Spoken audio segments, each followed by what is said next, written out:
Cricketer তো নন, যেন একটা তাল গাছ। পাকিস্তানের মোহাম্মদ ইরফানকে দেখলে আপনার এমনটাই মনে হবে। সাউথ আফ্রিকার মার্কো ইয়ানসেন এবং ওয়েস্ট ইন্ডিজের জেসন হোল্ডাররাও তাল গাছ সমান উঁচু। কত হতে পারে তাদের উচ্চতা? ইতিহাসের সবচেয়ে লম্বা কয়েকজন ক্রিকেটারকে দেখে নিন। তালিকার প্রথমে আছেন মোহাম্মদ ইরফান। শুধু উচ্চতার জন্যই এই পেসারকে আলাদা করা যায়। ৭ ফুট ১ ইঞ্চি উচ্চতার ইরফান ক্রিকেট ইতিহাসের সবচেয়ে লম্বা খেলোয়াড়। এ কারণে তিনি টাওয়ার অফ ক্রিকেট নামেও পরিচিত।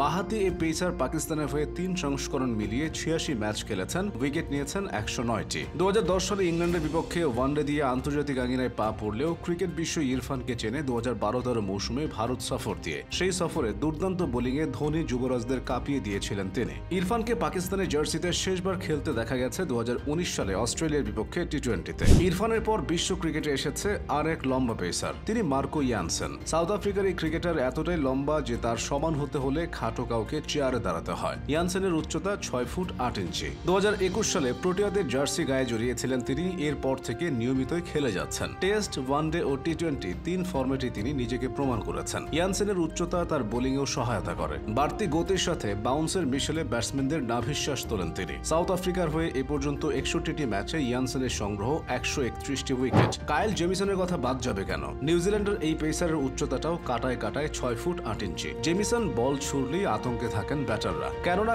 এত উঁচু থেকে আসা বল সচরাচর খেলা হয় না বেশিরভাগ ব্যাটারের। দীর্ঘদেহী হয়, উইকেট থেকে তো বাড়তি বাউন্স পানই, সাথে আছে তার অন্যান্য কলাকৌশল। কিউইদের হয়ে এ পর্যন্ত ৪৫টি ম্যাচে ১০৪টি উইকেট নিয়েছেন জেমিসন। জেসন হোল্ডার যখন আন্তর্জাতিক ক্রিকেটে পা রেখেছিলেন তখন তার উচ্চতা নিয়ে হইচই পড়ে গিয়েছিল। ওয়েস্ট ইন্ডিজের এই পেস বোলিং অলরাউন্ডার লম্বায় ৬ ফুট ৭ ইঞ্চি। তার মিডিয়াম পেস, ঝোড়ো ব্যাটিং এবং দুর্দান্ত ফিল্ডিং সবকিছুই বলার মতো। হোল্ডারের এমন সাফল্যকে এক ধাপ এগিয়ে দিয়েছে তার উচ্চতা। লম্বা শরীর নিয়ে বড় বড় ছক্কা হাঁকান, আবার সীমানায় দাঁড়িয়ে দুর্দান্ত সব ক্যাচ নেন। হোল্ডারের থেকেও লম্বা সাবেক আইরিশ ও ইংলিশ পেসার বয়েড র্যাঙ্কিন। ৬ ফুট ৮ ইঞ্চি উচ্চতার র্যাঙ্কিন আয়ারল্যান্ড এবং ইংল্যান্ড উভয় দলের হয়ে খেলেছিলেন। ডানহাতি এই পেসার ভয়ঙ্কর সব বাউন্সার দিতে পারতেন। ২০০৭ বিশ্বকাপে তিনি ছিলেন আয়ারল্যান্ড দলে। পরবর্তীতে ২০১৩ সালে নিউজিল্যান্ডের বিপক্ষে টি-20 দিয়ে ইংল্যান্ডের জার্সি গায়ে জড়ান। ২০১৩-১৪ সালের অ্যাশেজেও তিনি ইংল্যান্ড স্কোয়াডে ছিলেন। র্যাঙ্কিনের পরেই ইংল্যান্ডের হয়ে খেলা সবচেয়ে লম্বা ক্রিকেটারের নাম ক্রিস ট্রেমলেট। ৬ ফুট ৭ ইঞ্চি উচ্চতার ট্রেমলেটও ছিলেন পেস বোলার। ২০০৭ সালে ভারতের বিপক্ষে ওয়ানডে অভিষেক হলেও ২০০৫ সালে বাংলাদেশের বিপক্ষে হয়েছিল তার টেস্ট অভিষেক। ফেরা যাক আরেকটু পেছনে।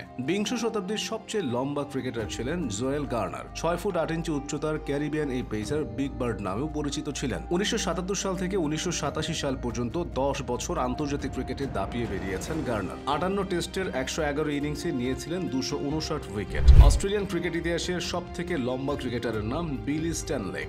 ডানহাতি এই পেসার অজিদের জাতীয় দলে থিত হতে পারেননি। খেলেছেন মাত্র ৭টা ওয়ানডে আর ১৯টা টি-20 ম্যাচ। তবে ৬ ফুট ৮.৫ ইঞ্চি উচ্চতার দীর্ঘদেহী এই বোলার ঠিকই সবার নজরে এসেছেন। শেষ করা যাক একজন স্পিনারকে দিয়ে। স্পিনারদের মধ্যে সবচেয়ে লম্বা ক্রিকেটার হলেন সুলিমান বেন। লম্বায় তিনি ৬ ফুট ৭ ইঞ্চি। ওয়েস্ট ইন্ডিজের হয়ে ১৯৯৯ সালে আন্তর্জাতিক ক্রিকেটে অভিষিক্ত হয়েছিলেন বেন। বাঁহাতি স্পিনার উচ্চতা দিয়েই উইকেট থেকে বাড়তি টার্ন ও বাউন্স আদায় করতে পারতেন।